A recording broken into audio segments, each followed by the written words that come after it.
It almost always starts with a drip. Just a small, seemingly innocent little leak from a pipe or maybe a faulty appliance. But that single drip, that's the starting pistol for a race against time. A race where every single minute counts before that tiny problem explodes into an absolute structural and financial disaster. So let's break down just how quickly a little leak can become a huge problem. So really, how bad can it get? It's a question most of us, thankfully, don't think about until we're standing in an inch of water. And the answer is pretty shocking. Because once water gets into your property, it sets off this devastating chain reaction. And look, the damage happens way faster than you might think. This isn't a slow process at all. Within just 24 hours, one day, mold can start to colonize. Then, after 48 hours, the actual structure of your house, the wood framing and the subfloor, starts to warp and literally peel apart.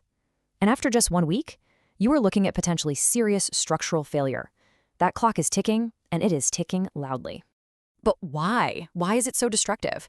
Well, it's not just about things getting wet. There's a real science to this destruction. And believe it or not, the environment you're in plays a massive role. It's like an amplifier. Okay, take a place like Florida, for example. It has a 75% average humidity. So what does that actually mean? It means the air is already so full of moisture that wet materials simply cannot dry on their own. Drywall acts like a sponge, just wicking water upward, and that humidity traps it in there, creating the perfect, and I mean perfect, breeding ground for disaster.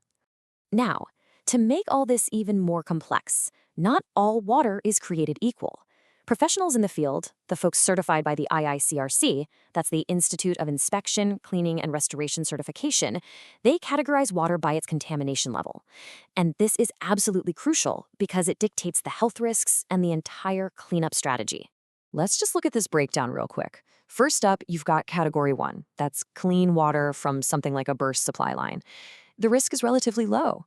But then you get to Category 2, or gray water. This is from, say, a dishwasher or a washing machine overflowing, and this water has contaminants in it. And then there's Category 3, black water. This is the really bad stuff. Sewage, floodwater. It poses serious health risks and basically requires a hazmat-level response. So, with that clock ticking away and contamination levels possibly rising, how do you win this fight? Well, the answer is a combination of incredible speed and applied science. This is where the pros come in. This number right here says it all. The industry standard, the target, is for a certified crew to be on site within 60 minutes of your call, not a few hours. 60 minutes. That is how you get ahead of the damage timeline and stop it in its tracks. And once they're on site, they have a playbook. After that initial call, they immediately start assessing the damage, and not just what you can see. They use tools like thermal imaging cameras to find moisture that's hidden deep inside walls and under floors. From there, it's all about rapid water extraction and getting rid of any materials that just can't be saved. But here's the thing. Getting the standing water out, that's just step one. The real battle, the true art and science of this whole thing, is in drying the structure itself. It's about defeating that moisture you can't even see. They do this using something called psychrometrics. I know, it's a complicated word, but just think of it as the science of drying. Professionals are literally manipulating factors like temperature and humidity to create the perfect conditions that pull moisture out of the structure and into the air, where it can then be captured and removed. And we're not talking about just opening a window and putting a fan in there. We're talking about a highly specialized toolkit. Commercial-grade dehumidifiers, high-velocity air movers, and HEPA air scrubbers that literally purify the air. They use these advanced moisture meters to take readings deep inside the walls, documenting the entire drawing process every single step of the way. And this is so important. The goal isn't just to make things feel dry to the touch. It's to return every single material, the wood, the drywall, the subfloor, back to its normal, pre-damage moisture content. It's a precise scientific target that prevents mold from ever getting a foothold later on. So once the structure is officially and scientifically dry, the emergency phase is over. Phew. But the job isn't done. Now the process shifts from stopping the damage to actually rebuilding what was lost. Yeah, it's really important to understand the difference between these two terms. Think of it like this. Mitigation is the emergency response. It's like stopping the bleeding. It's all about water extraction and drying to prevent things from getting any worse. Restoration, on the other hand, is the complete fix.